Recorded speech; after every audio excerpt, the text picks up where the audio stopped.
If only I captained Salah. With the 16th game week of the season completed, let's take a look at how my team performed and my transfer thoughts for game week 17.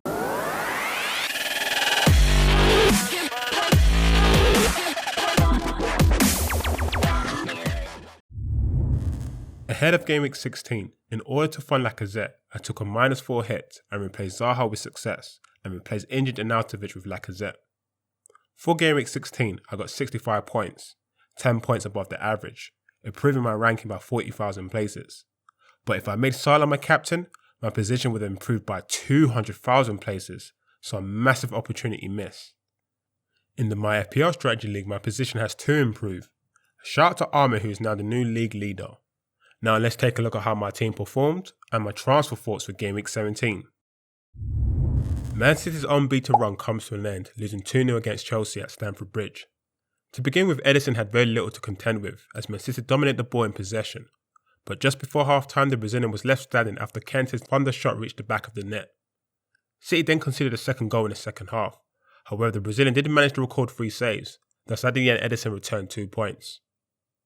City have a good run of fixtures before they play a tough home match against Liverpool. City were perhaps unlucky to lose against Chelsea, considering a counter-attack and a set piece, thus I expect City to get back to their winning ways. The Reds topped the Premier League table, recording the 10th clean sheet of the season, after smashing Bournemouth 4-0. Robertson once again had another solid performance, constantly making good runs down the left flank, whilst defensively solid when called upon. To top things, the Scotsman got an assist after pinging a dangerous cross, causing Steve Cook to turn the ball into his own net. At the end, his overall performance was enough to earn him 2 additional bonus points, returning a solid 11 points. Liverpool face Man United next, a tough fixture on paper. The last 2 meetings between the two clubs have been tight affairs, and let's expect the same for game week 17. DOHERTY steals the show, scoring the winner in a 2-1 match against Newcastle. Despite Wolves being one of 2 Premier League teams without a clean sheet in 8, DOHERTY is proven to be a force to be reckoned with. The Irishman recorded more touches in the final third compared to any other player on show, scoring the winning goal minutes before the final whistle. At the end, the Starman returned a respectable 7 points. The runners' next 5 fixtures alternate between a decent and challenging match, facing Liverpool, Spurs and City in the next 6. With DOHERTY's offensive ability, he's likely to remain in my squad for the long run. Brighton failed to score after a frustrating 1-0 defeat against Burnley. Dunk had a decent performance. He managed to record 3 attempts on goal, but none hitting the target. At the end, due to the single goal conceded, the English centre-back only returned 2 points from match appearance.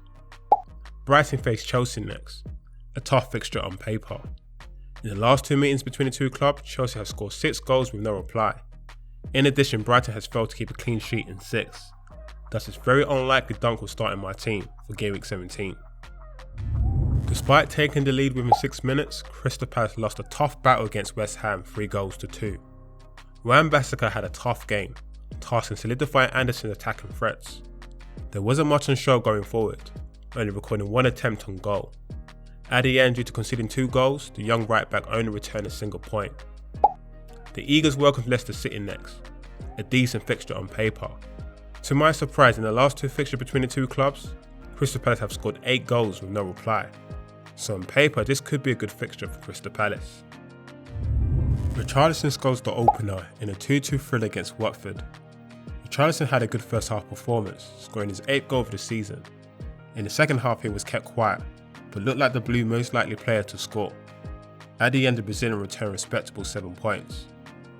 Everton faced Man City next, a tough fixture on paper. Admittedly, I'm tempted to exchange Richarlison for West Ham midfielder Anderson for game week 17, but am I following fixture rather than form? Hazard starts in front in a 2-0 win against Man City.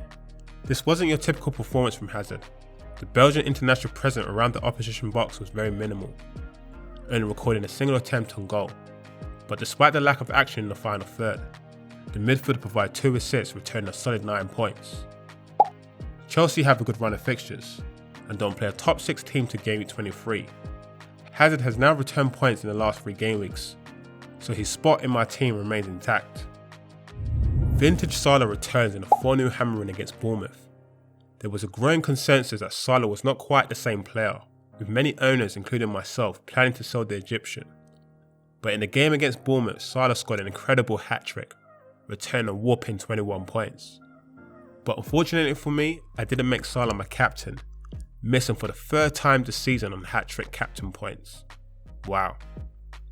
Liverpool welcome Manchester United next, a tough fixture on paper. My initial plan was to exchange Salah for Sterling for Game Week 17, but after scoring a hat-trick, I'm not sure if this is a sensible approach. New Southampton manager's first game in charge ended in a 1-0 defeat against Cardiff. Wasn't expecting much, but decided to take a punt with HOJBJERG against Cardiff City. The Danish midfielder recorded 2 attempts on goal, with 1 attempted assist, but at the end only returned 2 points for match appearance. Southampton face Arsenal next, a tough fixture on paper. Undoubtedly HOJBJERG will return to my substitute bench for Game Week 17. Kane starts on the bench in a 2-0 win against Leicester City.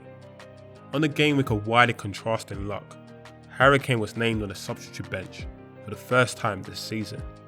He came on during the second half with 16 minutes to go, but unfortunately it was a little too late, and at the end the English striker only returned a single point.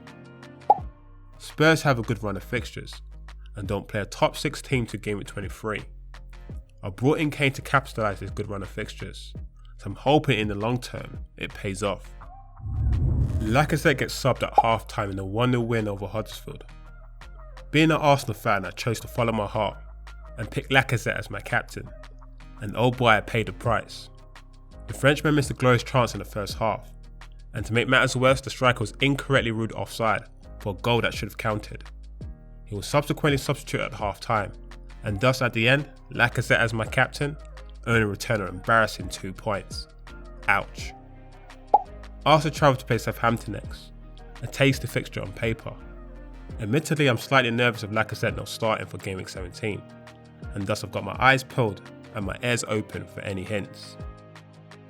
So moving on to my transfer thoughts for Game Week 17.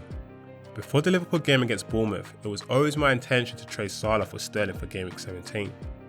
Salah's up against Manchester United, Arsenal and Man City in the next 6, but on the back of a hat-trick, it doesn't feel right to transfer the Premier League top scorer. Another option would be to transfer Richarlison for West Ham midfielder Anderson, but in order to do so I will need to take a hit. Richarlison's up against City and Spurs in the next 2, whereas Anderson faces Fulham and then Watford. Or a third option would be to take a -8 hit and exchange Salah for Sterling, Richarlison for Anderson, and then upgrade Dunk to David Luiz. Chelsea have a good run of fixtures, and don't play a top 6 team to Game Week 23, so some clean sheets along the way looks promising on paper.